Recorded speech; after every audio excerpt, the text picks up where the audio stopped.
Pembacaan firman Tuhan pada pagi hari ini diambil daripada Kisah Para Rasul pasal yang ke-10, ayat yang pertama hingga ayat yang ke-8. Kisah Para Rasul pasal yang ke-10, ayat yang pertama. Di Kaesarea ada seorang yang bernama Cornelius, seorang perwira pasukan yang disebut pasukan Italia. Ia saleh, ia serta seisi rumahnya takut akan Allah, dan ia memberi banyak sedekah kepada umat Yahudi dan senantiasa berdoa kepada Allah. Dalam suatu penglihatan kira-kira jam 3 petang, jelas tampak kepadanya seorang malaikat Allah masuk ke rumahnya dan berkata kepadanya, "Cornelius." Ia menatap malaikat itu dan dengan takut ia berkata, "Ada apa Tuhan?" Jawab malaikat itu, "Semua doamu dan sedekahmu telah naik ke hadirat Allah, dan Allah mengingat engkau. Dan sekarang suruhlah beberapa orang ke Yope untuk menjemput seorang yang bernama Simon dan yang disebut Petrus. Ia menumpang di rumah seorang penyamak kulit yang bernama Simon, yang tinggal di tepi laut." Setelah malaikat yang berbicara kepadanya itu meninggalkan dia, dipanggilnya 2 orang hambanya beserta seluruh prajurit yang saleh dari orang-orang yang selalu bersama-sama dengan dia. Dan sesudah ia menjelaskan segala sesuatu kepada mereka, ia menyuruh mereka ke Yope. Demikianlah firman Tuhan.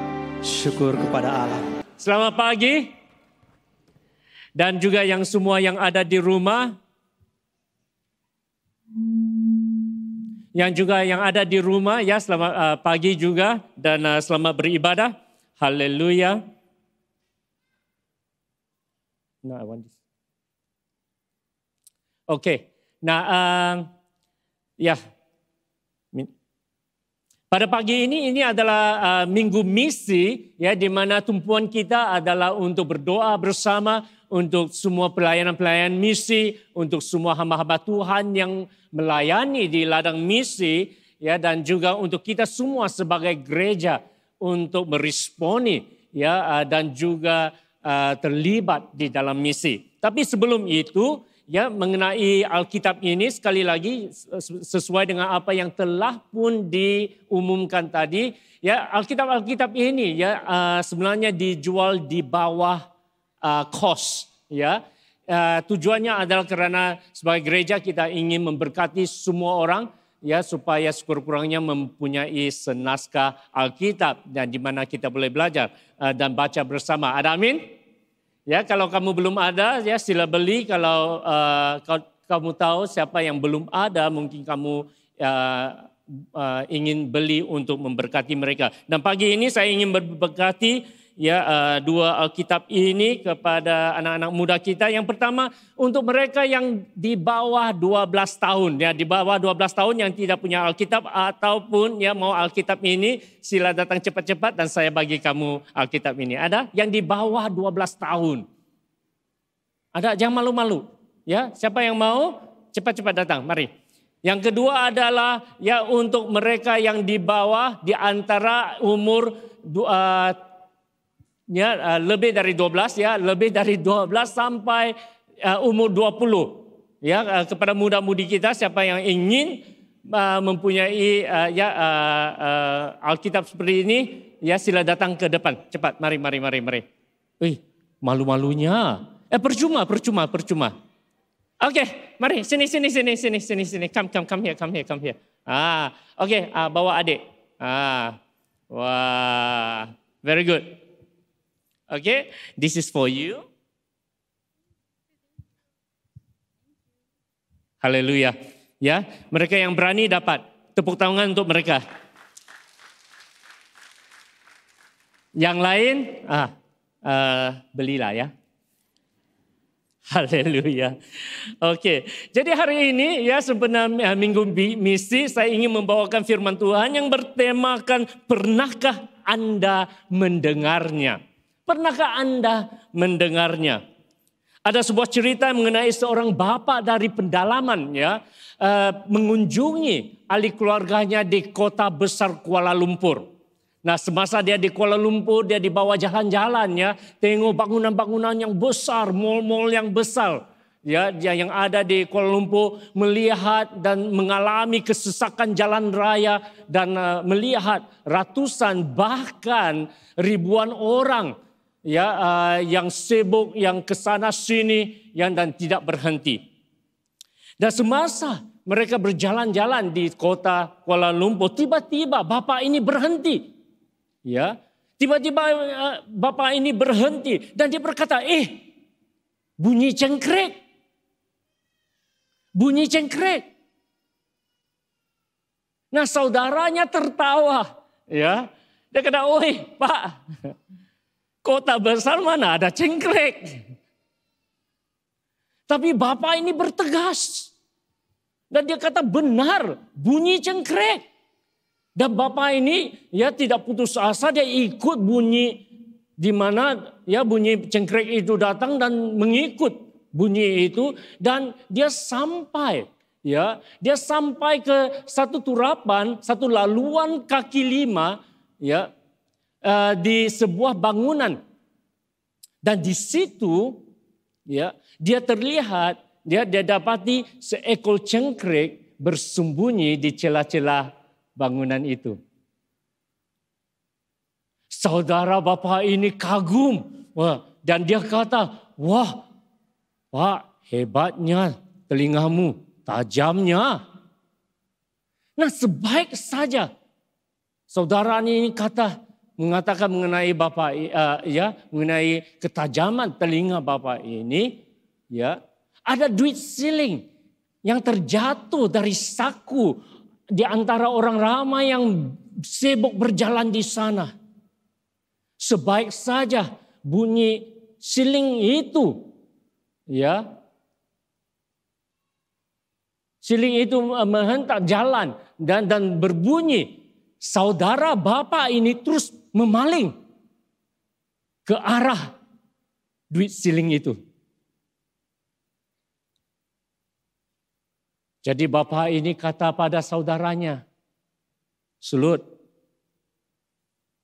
telinga kita dilatih untuk mendengar apa yang kita mau dengar." Benar saudara-saudaraku, bapak-bapak dan ibu-ibu yang dihormati, telinga kita dilatih untuk mendengar apa yang kita mau dengar. Amin saudara. Di dalam kehidupan kita ada banyak sekali bunyi-bunyi dan suara-suara yang coba menarik perhatian kita.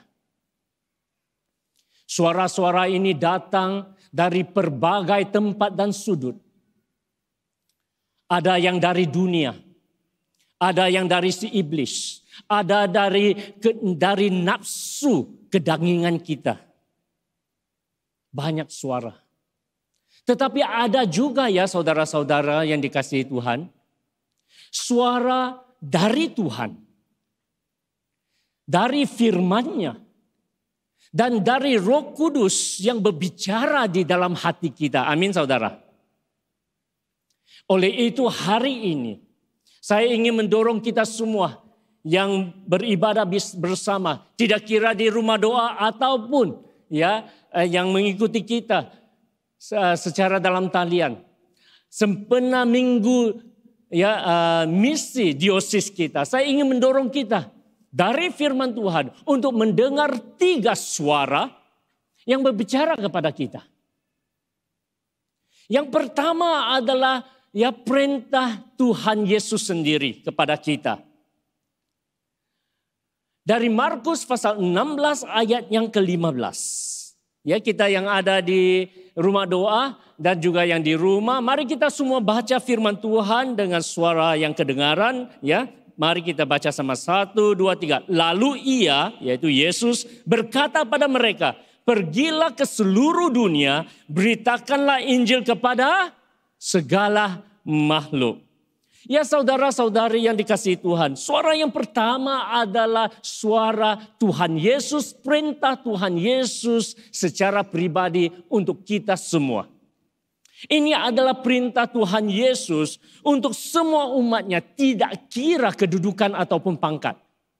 Setiap orang yang percaya, dengar, setiap orang yang percaya menerima perintah ini untuk memberitakan Injil kepada seluruh dunia. Perintah ini lebih jelas dilihat bila kita melihat Matius pasal 28 ayat 18 hingga yang ke-20. Ya. Yang kita sering menamakannya adalah satu amanat agung. Matius 28 ayat 18 hingga 20 kita baca sama-sama. Yesus mendekati mereka dan berkata, "Kepadaku telah diberikan segala kuasa di surga dan di bumi. Kerana itu pergilah. Jadikanlah semua bangsa muridku dan baptislah mereka dalam nama Bapa dan Anak dan Roh Kudus. Dan ajarlah mereka untuk melakukan segala sesuatu yang ku telah perintahkan kepadamu. Dan ketahuilah aku menyertai kamu senantiasa sampai ke akhir zaman." Saudara, ini adalah perintah Tuhan yang sering kita dengar. Ya saudara, ini adalah satu perintah, bukan cadangan. Dan perintah ini perlu ditaati, bukannya diingkari. Ataupun diendahkan. Kita sebagai orang-orang yang percaya harus membawa Injil Kristus, beritakan Yesus kemana saja kita berada. Sama ada di rumah, kepada anak-anak dan saudara mara, ataupun di sekolah, ataupun di tempat kerja, ataupun di pasar, ataupun di padang, di mana saja Tuhan menempatkan kita. Hidup kita harus mencerminkan Injil Tuhan. Kata-kata kita, hidup kita, dorongan kita harus mendorong orang mendekati Tuhan. Ada amin saudara? Ini adalah perintah Tuhan buat kita. Ya saudara-saudari yang dikasihi Tuhan. Perintah ini adalah untuk kita mengenalkan Tuhan Yesus kepada semua orang. Supaya mereka beroleh keselamatan. Bertobat dari dosa mereka. Dan hidup sesuai dengan kehendak dan rencana Tuhan. Amin saudara. Itulah perintah Tuhan buat kita semua. Pernahkah Anda mendengarkannya? Suara kedua ya saudara, selain daripada perintah Tuhan Yesus sendiri secara pribadi buat Anda dan saya, adalah tanggisan penyesalan. Apa yang dimaksudkan di sini? Di dalam Lukas pasal 16 ayat 27-28, ini adalah sebahagian daripada kisah mengenai seorang yang kaya, yang tidak mengenal Tuhan, yang tidak peduli orang, di mana dia meninggal dan ke neraka. Dan mari kita baca sebahagian daripada petikan ini dulu. Di dalam Lukas pasal 16, 27-28. Dan kata orang itu, "Kalau demikian, aku minta kepadamu Bapa, supaya engkau menyuruh dia ke rumah ayahku. Sebab masih ada 5 orang saudaraku, supaya ia memperingati mereka dengan sungguh-sungguh, agar mereka jangan masuk kelak ke dalam tempat penderitaan ini." Apa yang dimaksudkan di sini? Jikalau kita membaca Lukas pasal 16, mengenai kisah, mengenai orang kaya dan si pengemis ini yang bernama Lazarus, ya saudara, ini adalah satu kisah mengenai satu tanggisan penyesalan. Ini adalah seluruhan daripada mereka yang terpisah dari Allah untuk selama-lamanya. Mereka yang berada di dalam tempat penderitaan. Dalam kata lain, ini adalah mereka yang di dalam neraka. Nah, di dalam kisah ini, seperti mana yang saya katakan tadi, ada 2 orang. Kisah mengenai 2 orang. Orang yang kaya. Yang di dalam petikan itu yang menyatakan yang selalu berpakaian jubah ungu dan kain halus, artinya dia kaya raya ya. Dan setiap hari dia bersukaria dalam kemewahan. Itu adalah lifestyle-nya, cara corak hidupnya, hari-hari enjoy. Ya, dia tidak kenal Tuhan. Dia tidak pedulikan Tuhan ataupun tidak pedulikan sesiapapun. Ya, walaupun ada seorang yang miskin, seorang pengemis yang bernama Lazarus, ya, yang duduk mengemis di depan, ya, pintu pagarnya. Hari-hari dia lalu, hari-hari dia pun tidak peduli. Dia hanya pentingkan diri. Dia hanya hidup untuk sendiri. Nah, masanya tiba di dalam kisah ini jikalau kita baca petikan ini. Ya, masanya tiba di mana kedua-duanya mereka juga meninggal. Setiap orang akan meninggal satu hari nanti. Amin, saudara. Ya, ada yang duluan lebih cepat dari kita, ada yang kita lebih duluan daripada orang lain. Hakikatnya semua orang akan meninggal satu hari nanti. Dan kedua orang ini, si orang kaya dan juga si pengemis ini juga meninggal. Nah, yang hebatnya adalah ini, si pengemis, ya, si Lazarus, orang yang miskin ini dibawa ke pangkuan Abraham. Ini bermaksud semasa Lazarus hidup, dia percaya Tuhan. Dan oleh itu dia sekarang bersama Bapak Abraham yang juga percaya Tuhan di surga. Haleluya. Tetapi orang kaya ini yang tidak kenal Tuhan, yang tidak peduli sesiapapun, pula menderita sengsara di dalam maut. Terpisah dari surga. Nah, dan di dalam kesengsaraannya ya saudara. Di dalam kesengsaraannya dia memohon ampun dan belas kasihan. Tetapi sudah terlambat. Mari kita kata sama-sama, sudah terlambat. Iya, jikalau kita baca petikan ini, ianya jelas kepada kita, ya, bahwa ianya sudah terlambat buat orang kaya ini. Dan di dalam penyesalannya, dia berseru kepada Bapak Abraham.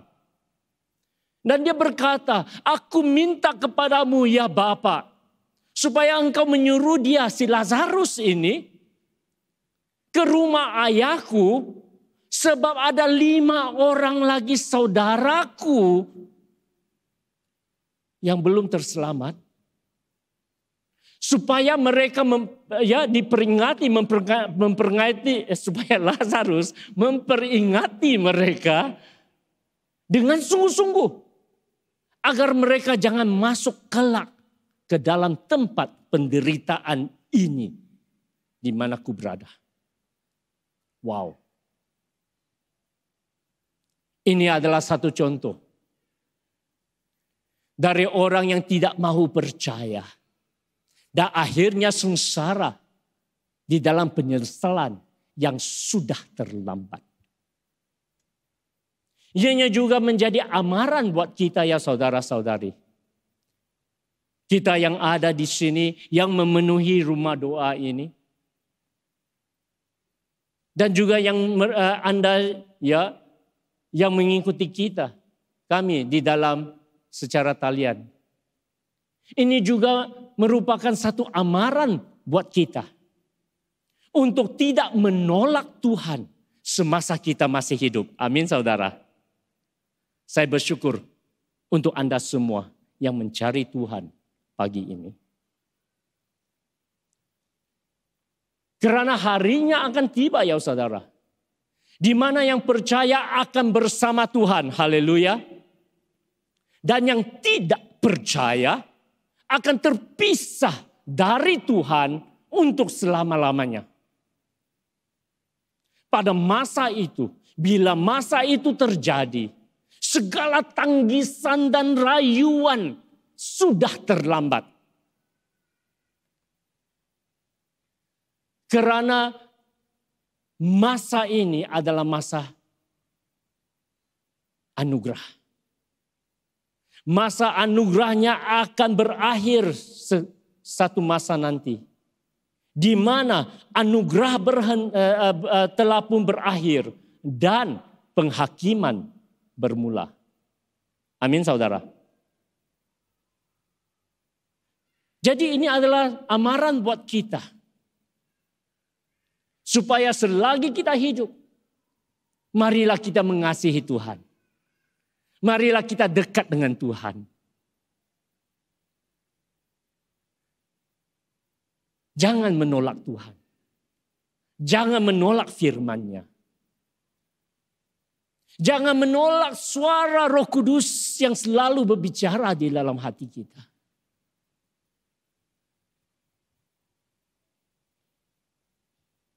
Tetapi ada satu lagi ya saudara. Selain daripada ianya adalah satu contoh dan satu amaran.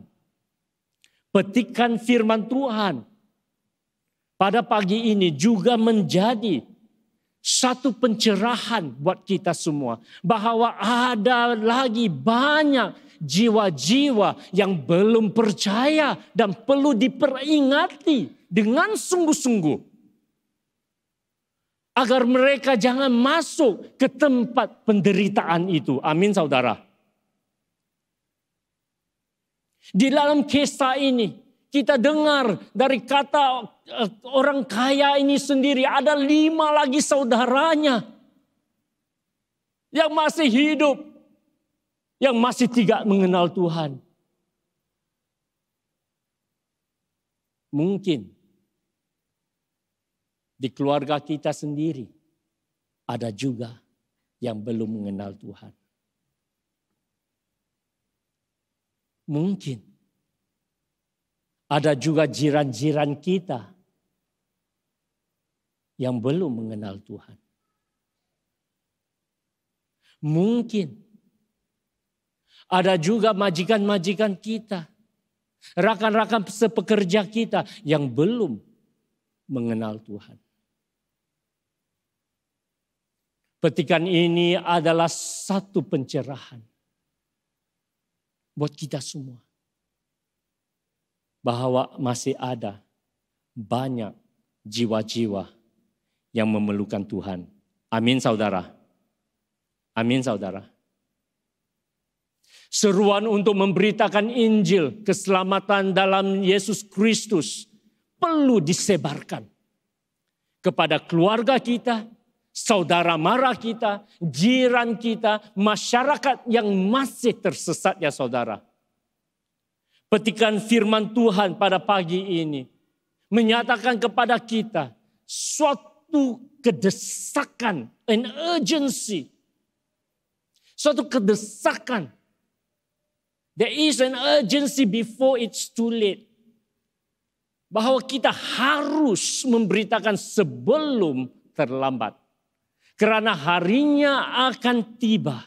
Sebagaimana yang saya katakan tadi. Di mana pintu anugerah atau rahmat Tuhan akan tertutup, akan berakhir.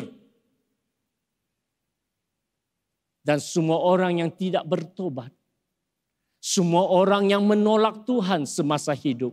Semua orang yang meremehkan anugerah Tuhan akan terpisah dari Tuhan untuk selama-lamanya. Ianya seperti di zaman Nabi Nuh. Masih ingat cerita mengenai Bahtera Nuh? Apabila pintu Bahtera itu ditutup, semua yang masih di luar Bahtera itu akan binasa. Terlepas dari anugerah rahmat Tuhan. Oleh itu ya saudara yang aku kasihi. Anda yang mungkin masih bermain dengan dosa. Anda yang masih mendengar tapi meremehkan amaran dan firman Tuhan. Saya dengan rendah hati merayu kepada Anda. Jangan meremehkan anugerah dan kasih Tuhan. Amin saudara. Marilah kita bertobat dengan sungguh-sungguh sekarang. Karena bila pintu anugerah ini ditutup dan kita tidak tahu bila masanya pintu ini tertutup buat hidup kita. Semua tanggisan penyesalan sudah terlambat. Amin saudara. Di dalam 2 tahun ini, COVID ini menjadikan satu amaran besar buat hidup kita. Karena bila-bila masa hidup nyawa seseorang boleh terputus begitu saja.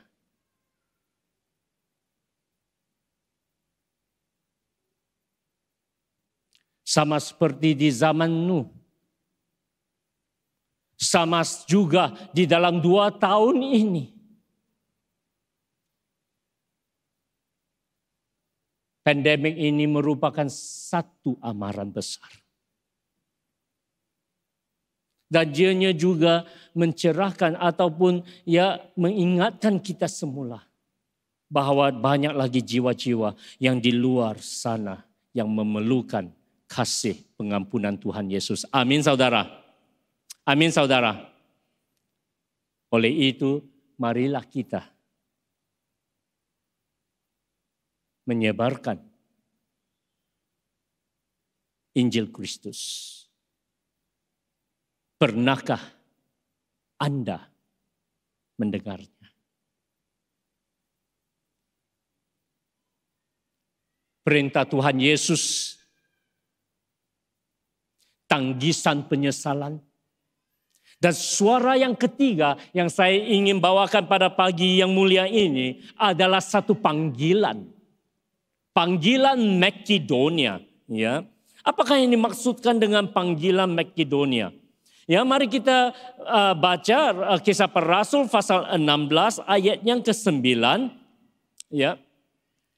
Mari kita baca sama-sama 1, 2, 3. Pada malam harinya tampaklah oleh Paulus suatu penglihatan, ada seorang Makedonia berdiri di situ dan berseru kepadanya. Katanya, menyeberanglah kemari dan tolonglah kami. Ya. Menyeberanglah kemari dan tolonglah kami. Ini adalah suara ketiga yang saya ingin kongsikan dengan saudara-saudari sekalian. Ya, suara yang ketiga adalah satu seruan, kedesakan atau biasanya disebut panggilan Makedonia. Apa yang dimaksudkan oleh panggilan Makedonia adalah ini. Ini adalah satu seruan ataupun satu permintaan, satu rayuan untuk membantu di dalam penginjilan ataupun pengembalaan. Di dalam Kisah Para Rasul yang pasal yang ke-16 ini menyatakan bahwa Rasul Paulus serta rakan-rakannya berada di dalam satu ekspedisi ataupun satu pelayanan misi. Sebenarnya adalah pelayanan misi yang kedua kalinya. Firman Tuhan menyatakan bahwa Paulus sebenarnya mereka dan rakan-rakannya merancangkan ataupun rencana mau ke Asia.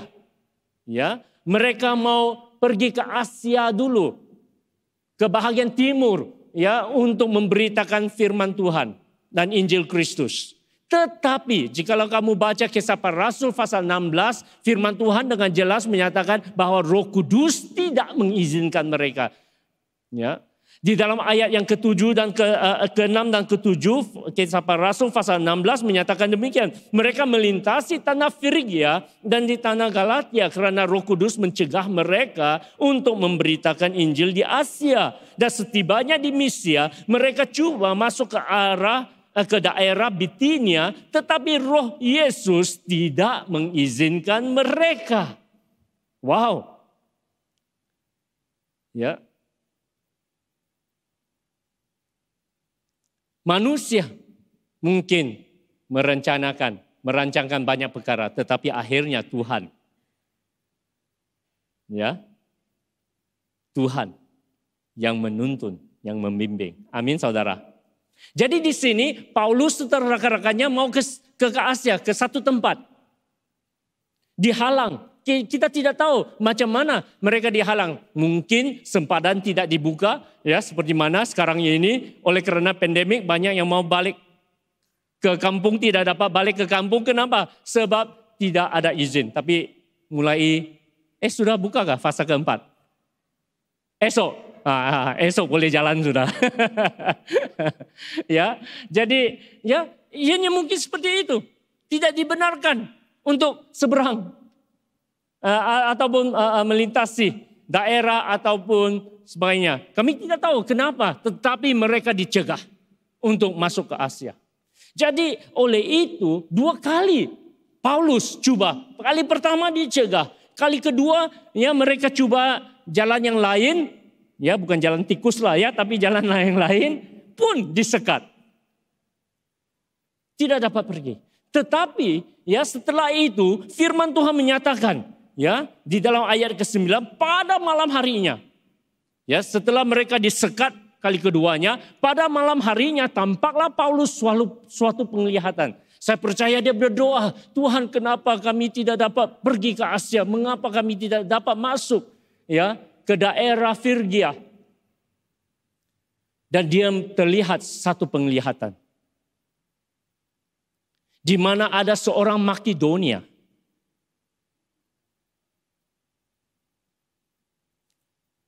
Berdiri di situ dan berseru kepada mereka. Katalah, menyeberanglah kemari dan tolong kami. Dan setelah itu dalam ayat yang 10 firman Tuhan menyatakan, ya, setelah Paulus melihat penglihatan itu, segeralah kami mencari kesempatan untuk berangkat ke Makedonia. Karena dari penglihatan itu kami menarik kesimpulan. Mereka tahu di dalam hati mereka bahwa Allah telah memanggil kami untuk memberitakan Injil kepada orang-orang di sana. Ya, hebat. Apa yang terjadi pada Paulus? Ya, sebagaimana yang jelas dikatakan di dalam firman Tuhan, dia melihat satu penglihatan bahwa seorang ya dari seberang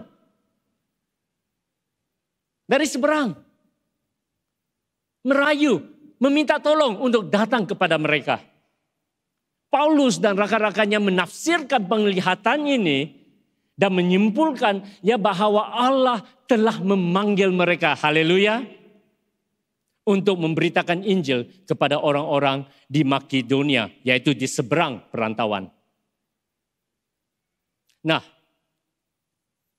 bila saya sediakan firman Tuhan buat pagi ini, saya teringat panggilan yang sama terjadi pada tahun 2002. Mungkin ada antara kamu yang belum lahir lagi. Ya. Di dalam tahun 2000 yang kedua, banyak antara kita ya yang berada di Sabah ya mungkin masih ingat apa yang terjadi di negeri Sabah. Ya telah pun melakukan satu operasi besar-besaran yang dipanggil operasi pemutihan. Masih ingat? Pemutihan.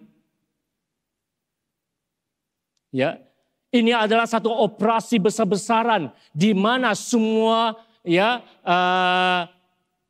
anggota dan ramai antara anggota-anggota kita yang tidak mempunyai dokumen terpaksa kembali, tidak kira sama ada ke Filipina ataupun ke Indonesia. Banyak yang dihantar balik, banyak yang dipaksa balik. Itu adalah satu ya penggoncangan yang besar dan banyak ya kita yang ya melayani, kita yang ya ada di Sabah pada masa itu masih teringat apa yang terjadi. Dan setelah ya operasi pemutihan ini, ribuan orang ya terpaksa meninggalkan Sabah dan kembali ke tanah asal. Dan setelah itu, saudara, ada satu seruan. Ada satu panggilan dari Nunukan. Ya, panggilan dari Nunukan. Anggota-anggota kami yang kembali, ya, dan yang berada di Nunukan, memanggil Gereja Anglikan Sabah untuk melayani anggota-anggota yang telah kembali ke sana. Pucuk kepimpinan diosis juga membuat kesimpulan pada masa itu bahwa itulah satu panggilan Makedonia untuk menolong jemaah kita di sana. Dan dengan menyahut dan meresponi panggilannya itu, Gereja Anglikan Kristus Raja segala raja Nunukan telah dimulakan. Haleluya. Beri tepuk tangan pada Tuhan. Haleluya. Dan saya sangat bersyukur. Saya masih ingat lagi. Ya, Pastor Martin, Reverend Martin adalah salah satu yang pertama ke situ. Dan kita bersyukur dari respon yang sederhana ini, gereja kita di Nunukan telah pun bertumbuh dengan sehat. Dan banyak jiwa-jiwa yang telah pun diselamatkan dan digembalakan. Dan dari Nunukan, ya, dan dari Nunukan, ya, mereka telah pun meluaskan pelayanan mereka ke, ya, dan gereja ini terus bertumbuh. Gambar seterusnya, ya, dan mereka terus bertumbuh ke Semenggaris, ya, dan ini. Ya, siapa yang pernah lihat gereja di Nunukan? Sila lambai-lambai tangan. Oh, tidak banyak. Oh, tidak banyak orang yang balik ke, ada yang balik ke kampung tapi tidak singgah gereja lah. Oke. Alright. Nah, dan ini di Semenggaris. Ya. Kita bersyukur. Mulai dari 2000 yang kedua. Dari pelayanan yang sederhana. Hanya meresponi, menyahut satu seruan, satu panggilan Makedonia. Kami hanya pergi ke sana untuk membantu. Menggembalakan mereka yang berduka karena terpaksa kembali ke Indonesia terburu-buru. Ya. Dan dari situ pelayanan mulai membesar. Dan dari situ, dari gereja di Nunukan, telah pun berkembang. Dan telah pun menanam gereja-gereja baru di Semenggaris dan juga di Sebakis. Ya, dan kita melihat, ya, bahwa sekarang gereja Semenggaris, ya, juga di dalam ingin membina gereja yang baru, ya, dan ini sebagaimana yang saya pernah ceritakan dulu, ya, bahwa tapak gereja ini diberikan oleh pemerintah. Ya, dan kita membina gereja ini, dan gereja ini di dalam tahap pembinaan 2 tahun ini tidak dapat teruskan pembinaan sebab COVID, ya, dan tetapi mereka sudah memakai, ya, tempat ini untuk beribadah. Kita lihat, ya, ini adalah gereja bila nyanyiannya siap. Cantik tidak? Saya rasa lebih cantik dari rumah doa. Oke, dan ini adalah tempatnya. Ya, mereka beribadah, ya, dan tapi belum ada dinding. Ya, dan mungkin, ya, ada yang tergerak hati untuk membantu, ya, menolong mereka, ya, karena mereka masih lagi mengumpul dana, ya, dan untuk membina dinding-dinding tersebut. Nah, ya, dan juga di Sebakis, ya, ini gereja, ini adalah tapak tanah yang gereja beli, ya, sebenarnya rumah, ya, tetapi dijadikan gereja, sudah ubah suai 3 kali, ya, kalau kamu tengok, ya, kamu boleh lihat, ya, sudah ubah suai 3 kali karena, ya, jemaat juga berkembang, bertumbuh. Amin. Ya, dan mereka juga di kelompok tani di Sebakis, ya mungkin ada ada saudara Mara yang kembali ke Sebakis di kelompok tani. Ini adalah gereja baru mereka. Dan ini adalah usaha gotong royong daripada semua jemaat. Haleluya. Amin. Ya, beri syukur pada Tuhan. Cantik juga gereja yang mereka bina ini. Tapi kaki-kakinya saya rasa agak kecil lah ya. Sebenarnya saya nasihatkan mereka, tambahkan ya sebab kalau nanti berat kaki tidak kuat, ya saya pula takut. Tetapi apa yang menakjubkan di sini, saya ingin juga berkongsi dengan sekalian, anugerah Tuhan. Tapak tanah ini ya diberi oleh pengusaha kelompok tani, ya, di mana pengusahanya adalah seorang Islam, seorang Muslim. Dia melihat anggota-anggota kita ya beribadah di rumah, tergerak hatinya, dan dia memberi tapak ini secara percuma untuk gereja, untuk bina gereja. Haleluya. Haleluya. Kemuliaan pada Tuhan. Haleluya. Saya harap kebaikan hati sedemikian boleh terjadi di Malaysia.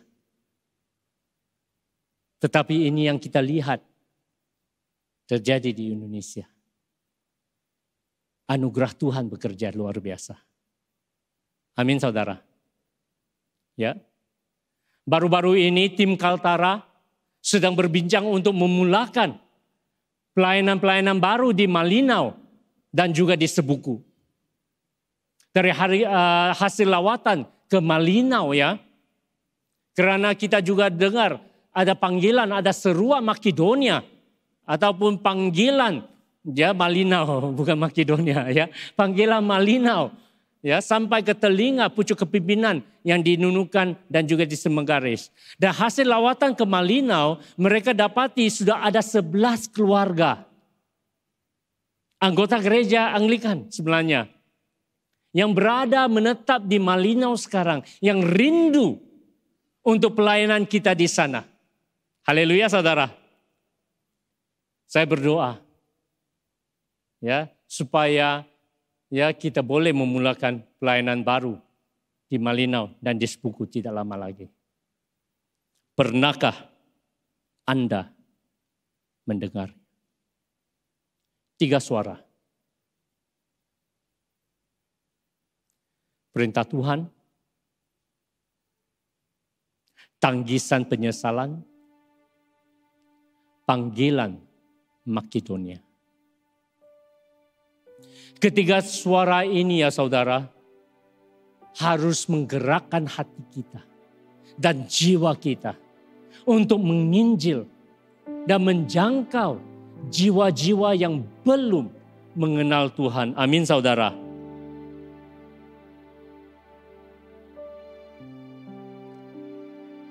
Tapi realitinya adalah ini. Hakikatnya adalah ini saudara. Sebagaimana yang saya katakan sebentar tadi di awal khotbah ini, telinga kita dilatih untuk mendengar apa yang kita mau dengar. Saya bagi satu contoh. Nah, rumah padri, gereja kita sangat dekat dengan masjid besar di sebelah. Ya, setiap hari terdengar seruan azan maghrib.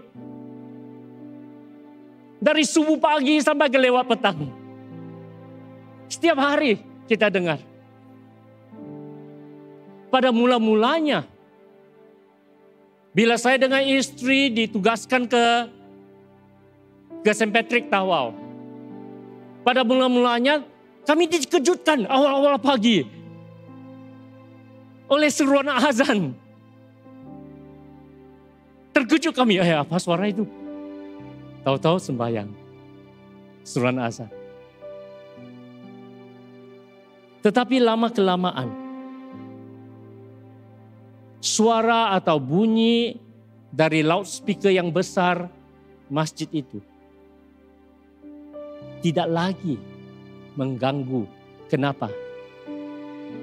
Karena kami melatih telinga kami untuk menapis suara-suara yang kita ataupun bunyi-bunyi yang kita tidak mau dengar. Lama-kelamaan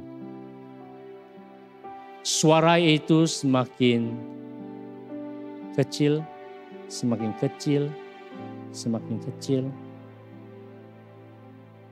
dan hampir lenyap. Walaupun masjid sudah tukar loudspeaker baru yang lebih besar. Benar, mereka sudah tukar yang baru dan yang lebih besar. Tapi suara seruan azan tidak lagi mengejutkan kami atau membangunkan kami di subuh pagi. Kenapa? Karena telinga kami sudah dilatih untuk tidak mendengarnya. Faham saudara? Demikian juga ya saudara, dengan firman Tuhan. Ada banyak sekali orang yang lapar dan haus secara rohani akan Tuhan. Dan mereka mencari-cari penyelamat. Seperti petikan yang dibaca oleh Reverend Alwi tadi. Mengenai seorang pribadi yang bernama Cornelius ini. Pada masa itu dia belum mengenal Tuhan. Tetapi dia rindu akan kebenaran.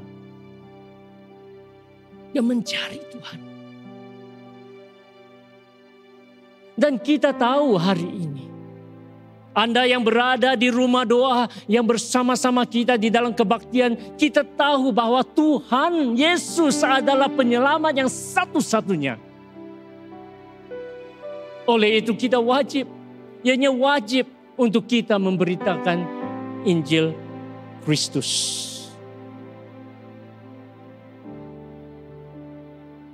Saudara-saudaraku yang dikasihi Tuhan. Ya, kalau Anda belum lagi sedia untuk pergi ke ladang misi ataupun memberitakan Injil, sekurang-kurangnya kita mulai dengan doa. Amin saudara.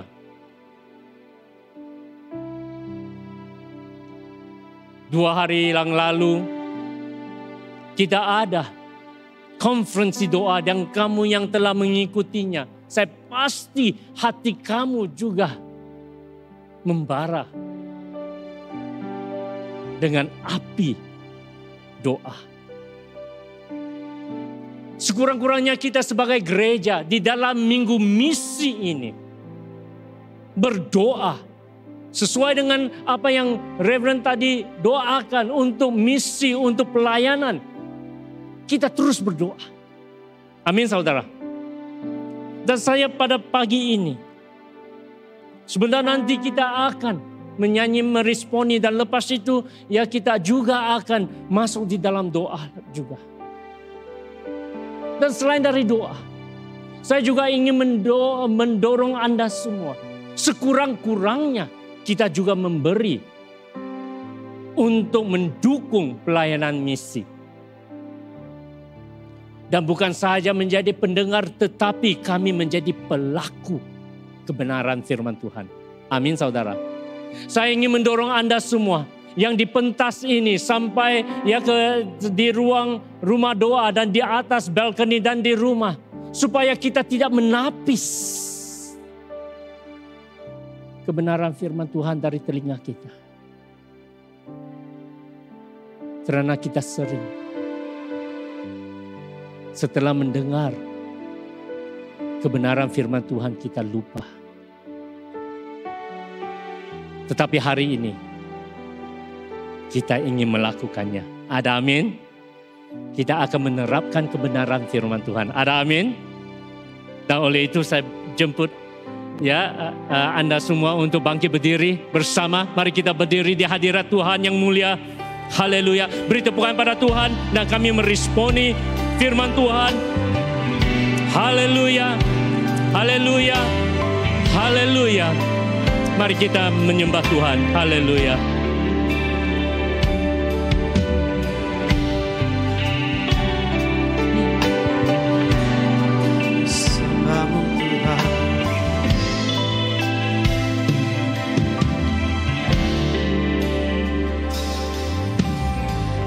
Tak dapat lupakan segala kebaikan yang ku terima ya Tuhan. Kebaikan yang ku terima, pengorbananmu yang mulia.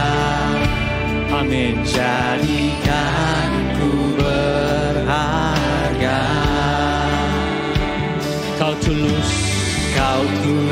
menerima. Aku apa adanya. Kekuatan kasih-Mu nyata memulihkan hidupku. Ya Tuhan, Kau bukan Tuhan yang melihat rupa. Kau bukan Tuhan. Kau bukan Tuhan yang memandang harta. Hati hamba yang selalu Kau cari.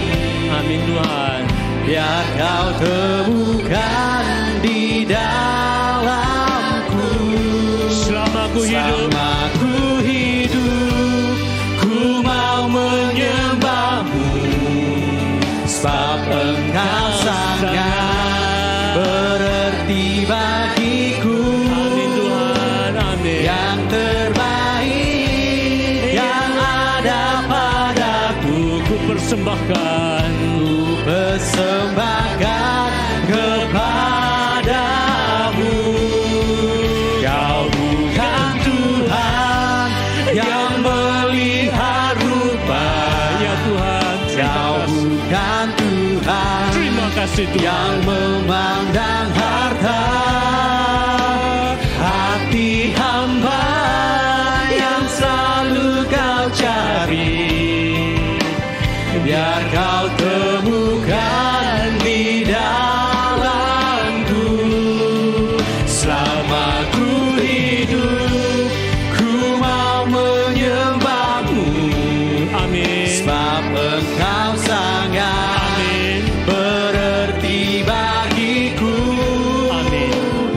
Yang terbaik yang ada padaku, ku persembahkan kepadamu. Yang terbaik yang ada padaku, ku persembahkan kepadamu. Yesusku. Haleluya. Haleluya. Allah itu baik. Dan selalunya. Allah itu baik. Ya saudara-saudari yang dikasihi Tuhan. Sila duduk untuk sebentar. Ya ada satu video yang kita ingin tunjukkan kepada Anda. Yang merangkumi seluruh pelayanan misi di diosis kita.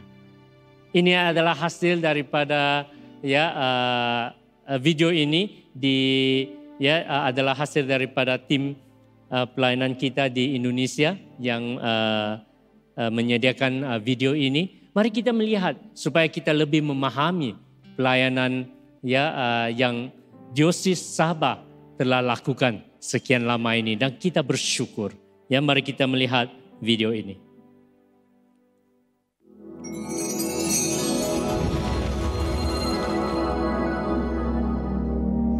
Kepadaku telah diberikan segala kuasa di sorga dan di bumi.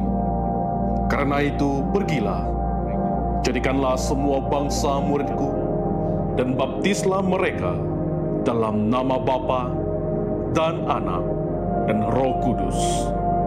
Dan ajarlah mereka melakukan segala sesuatu yang telah kuperintahkan kepadamu. Dan ketahuilah, aku menyertai kamu senantiasa sampai kepada akhir zaman. Gereja Anglikan Diocese Sabah terlibat dalam penanaman gereja di ladang misi sebagai bentuk menjawab amanat agung untuk menjangkau jiwa. Atas kemurahan Tuhan, Gereja Anglikan Diocese Sabah memulai penanaman gereja misi di luar Sabah pada tahun 1994 di Kuala Lumpur yang bermula dengan pelayanan menjangkau para pelajar. Puji Tuhan, gereja yang pada awalnya disebut Student Touch Center telah beralih menjadi Faith Christian Center bertempat di Bandar Sunway, Petaling Jaya, Selangor, Malaysia, telah pun menjangkau ramai jiwa. FCC telah merayakan ulang tahunnya yang ke-25 2 tahun yang lalu. FCC kini dibawa kepimpinan Reverend Philip Law. We welcome you to our online service. Sawadee krap. Selain itu, pada tahun 2009, Anglikan Diocese Sabah juga memperluaskan pelayanan misi ke Thailand. Visi untuk terlibat dalam pekerjaan misi di Thailand dirangka oleh mendiang Bishop Albert Fun. Rangsit Anglican Church dirasmikan dalam kebaktian Ahad pertama pada 28 Februari 2010. Hari ini, pelayanan terus berkembang dan mula membina pelayanan pembelajaran bahasa Inggris dan memulakan kelas bahasa sebagai jembatan kepada pelayanan penjangkauan. Diocese Sabah menugaskan Reverend Tan Choki serta istrinya Lily Sen untuk melanjutkan pelayanan ini pada tahun 2014 hinggalah hari ini. Pastor Alice Aik juga merupakan misionari yang pertama ke Thailand pada tahun 2009. Pada tahun 2000, penjangkauan pelayanan misi Gereja Anglikan Diocese Sabah melalui Gereja St. Patrick telah memulakan penanaman gereja misi di Kaltara, Pulau Tarakan, Indonesia.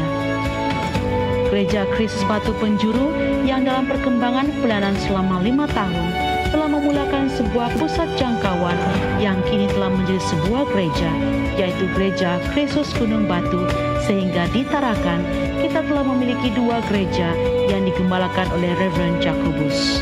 Di tahun 2002, melalui Gereja Besar All Saints telah memulakan pelayanan misi di Nunukan. Puji Tuhan, pelayanan ini terus berkembang sehingga dapat membentuk jemaat yang cukup besar di Nunukan dengan nama yang diberi Gereja Kristus Raja Segala Raja yang kini digembalakan oleh Reverend Martin Atari. Nunukan juga telah pun melebarkan sayapnya di mana pada tahun 2004 penanaman gereja di Semenggaris bermula dan menjangkau jiwa ke daerah Semenggaris. Sekarang, Gereja Anglikan Semenggaris sedang dalam pembinaan bangunan gereja. Di samping itu, perluasan daerah misi juga sampai ke Sebakis pada tahun 2015. Dalam penjangkauan para pekerja di daerah tersebut, pelayanan di Semenggaris dan Sebakis digembalakan oleh Pastor Ferdinand Atonis. Pelayanan misi Kaltara terus bertumbuh dan berharap dapat terus mengembangkan pelayanan ini ke daerah lainnya. Pada tahun 2015, melalui kerjasama antara Gereja St. Patrick dan Gereja Kristus Batu Penjuru Tarakan, memulakan pelayanan misi di Samarinda dengan tujuan menjangkau para pelajar universiti di Samarinda. Kita patut bersyukur kepada Tuhan atas kasih dan rahmat-Nya dan berterima kasih kepada Diocese Sabah yang telah menyahut amanat agung dengan memulakan pelayanan misi di berbagai negara. Kita yakin bahwa ini adalah satu permulaan yang baik dan berdoa akan terus berkembang di dalam kemurahan Tuhan. Kami juga berterima kasih kepada semua sokongan Anda ke atas pelayanan misi ini, baik dalam doa dan juga dana. Marilah kita bersama menyahut panggilan Tuhan, yaitu amanat agung untuk terus menjangkau jiwa sampai ke hujung bumi. Dan kita percaya bahwa Tuhan beserta dengan kita sampai akhir zaman.